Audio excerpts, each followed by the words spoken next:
So what's up mga kalupa, murang farmland ba ang hanap mo na malaki na? Meron tayong binibenta dito na 2 hectares ng presyo lang niya is 1M lang, tapos 2 hectares na agad. So andito tayo sa Tagkawayan, Quezon, barangays Santo Niño 1, ito yung barangay road niya, palabas. Sa doon yung property. So may napakamura nito mga kalupa, 2 hectares na agad. So mga naghahanap ng farm na mini farm, pwede ito. So mga nagsimula pa lang ng business. So unahan pa yung property. Sa mga naghahanap ng murang property, 1M lang, may 2 hectares ka na. Dito lang sa Tagkawayan, Quezon. At ang kagandahan nga niya, malapit lang siya sa barangay road na dinedevelop na yung daan, sinesemento na. So dito, ayan, walang problema kasi meron ditong signal ng ng SIM card,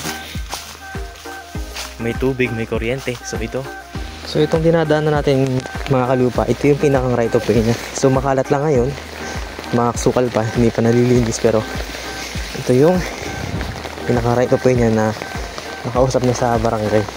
Okay na, maulan lang dito ngayon.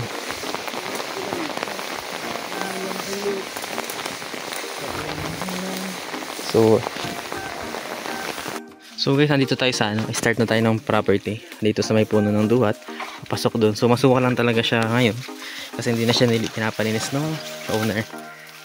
At gusto na nilang i-out, nabenta na.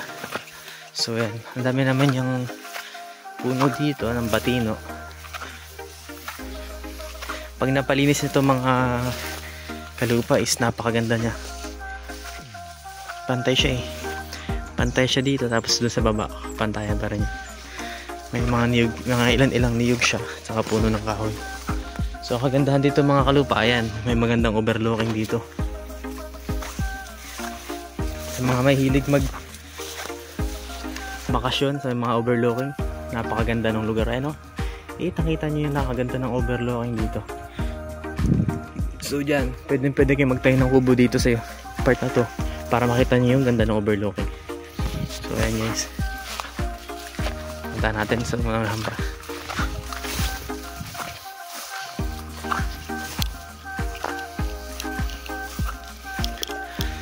Yan, sa mga kalupa, sa produkto naman ay walang problema kasi ayun nga, may mga niyog siya. Tapos pwede kayo magsimula ulit ng magbagong patanim.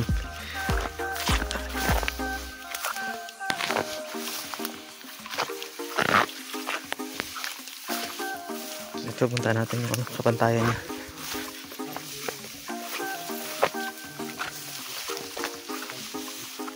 Yung dinaanan natin kanina, mga kalupa na doon, yun yung pinakang right of way niya. Tapos ito na yung property. Ayun, kita nyo naman, may mga puno pa na niyog. So napakaganda pa ang lugar. So yun yung area niya is kapantayan naman siya. Wala siyang bangin. Medyo makalat lang talaga ngayon. Ayan ito, ang ganda na nito. So guys, 2 hectares na to agad. Sa mga naghahanap ng farm na mura lang, ito na yun, 1M lang siya. Ayan, 1 million lang siya mga kalupa.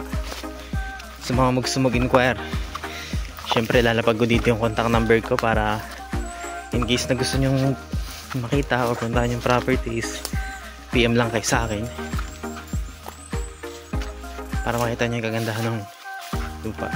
Tagkawayan, Quezon mga kalupa. Ay ito, nakikita nyo na yung patag niyang mga patag na lupa. Malilit pa yung niyog nya, wala siya yung bangin na makikita nyo sa iba.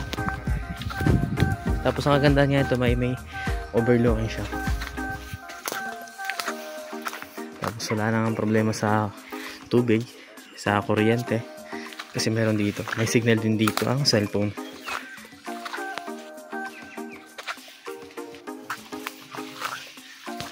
So yung mga kalupa, ito ang ganda itong portion na to.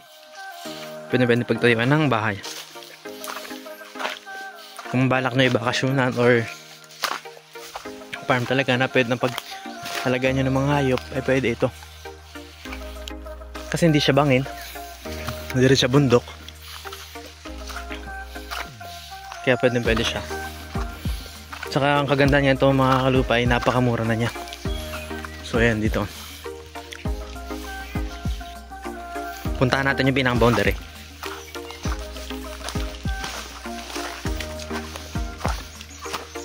So doon pa sa unahan yung pinang boundary niya.